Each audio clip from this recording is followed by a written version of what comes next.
အီရန်ကိုထရန့်ပေးလိုက်တဲ့သတိပေးချက်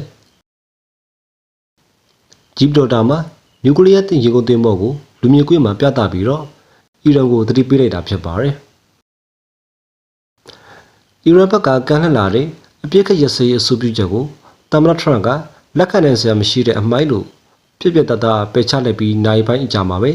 ပင်တဂွန်စစ်ဌာနချုပ်ကရှာရှာပါပါစေးလှုပ်ရှားမှုတစ်ခုကိုလှုပ်ဆောင်ခဲ့တာဖြစ်ပါတယ်ဒါကတော့ဗြိတိရှပိုင်းဂျီဘ်ဒေါ်တာစိတ်ကမှာအမေရိကန်ရဲ့အိုဟိုင်ယိုတန်းစားဖြစ်တဲ့နျူကလ িয়ার ရေကုန်တင်မော USS Alaska ကိုလူသိရှင်ကြားထုတ်ဖော်ပြသလိုက်တာဖြစ်ပါတယ်ဒီရင်ကုန်တင်မောဟာမိုင်ပေါင်း4500ကျော်ထိပြစ်ခတ်နိုင်တဲ့ Trident 2 ပဲ့ထိန်းဒုံးကျည်တွေကိုတည်ဆောင်ထားတာဖြစ်ပါတယ်အီရန်ရဲ့မြို့တော်တီဟီယန်ဒီပြစ်မှတ်စုံထဲမှာအတိအကျရှိနေပါတယ်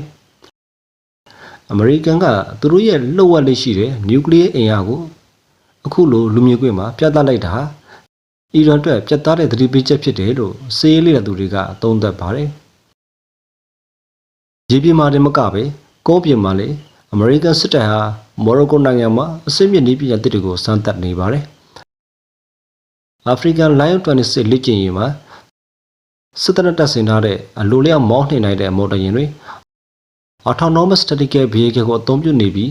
ဒါဟာအီရန်ရဲ့မြေမျက်နှာသွင်းပြင်နဲ့စင်တူတဲ့နေရာတွေမှာတိုက်ခိုက်ဖို့ပြင်ဆင်နေတာလို့ယူဆရပါတယ်။ဒါ့အပြင်အပါချီရဟတ်ယာဉ်တွေမှာ drone တွေတပ်ဆင်တာ B1 ဘုံကျဲလေယာဉ်တွေနဲ့ USS လင်ကွန်းလေယာဉ်တင်သင်္ဘောမှာ Super Hornet တိုက်လေယာဉ်တွေရဲ့လှုပ်ရှားမှုတွေအရှိန်မြင့်နေပါတယ်။အနားယူတော့ပြီဖြစ်တဲ့ဗိုလ်ချုပ်ကြီးဂျက်ကင်းကတော့ကျွန်တော်တို့စတင်ခဲ့တာကိုအဆုံးသတ်ရပါမယ်။ဆွေးနွေးပွဲတွေကအချိန်ကုန်တာပဲဖတ်တင်တယ်လို့မှတ်ချက်ပေးခဲ့ပါတယ်။သမ္မတထရန့်အနေနဲ့အီရန်ရဲ့နျူကလ িয়ার အိမ်မက်တွေကိုလုံးဝအဆုံးသတ်စေမဲ့သဘောတူညီချက်မျိုးကိုပဲအလိုရှိနေတာပါနိုင်ငံတွင်းမှာစီစဉ်နှုန်းနဲ့ကုန်စည်နှုန်းတွေတက်နေပြီမယ်လေအားပြောတဲ့သဘောတူညီချက်တွေကရန်သူကိုအင်အားပြန်ဖြည့်ဖို့အခွင့်အရေးပေးသလိုဖြစ်စေမှာကိုအမေရိကန်ကစိုးရိမ်နေပါတယ်အချို့အဖြစ်ဆိုရရင်ဂျီဘ်ဒေါ်တာကနျူကလ িয়ার ရင်ကုန်သင်းမဟာစကလုံးတွေထက်ပိုထိရောက်တဲ့သတိပေးချက်ဖြစ်ပါတယ်အီရန်အနေနဲ့သူတို့ရဲ့နျူကလ িয়ার ရည်မှန်းချက်ကိုစွန့်လို့မလားဒါမှမဟုတ်အမေရိကန်ရဲ့အင်အားအပြည့်နဲ့တုံ့ပြန်မှုကိုရင်ဆိုင်မလားဆိုတာရွေးချယ်ရတော့မှာဖြစ်ပါတယ်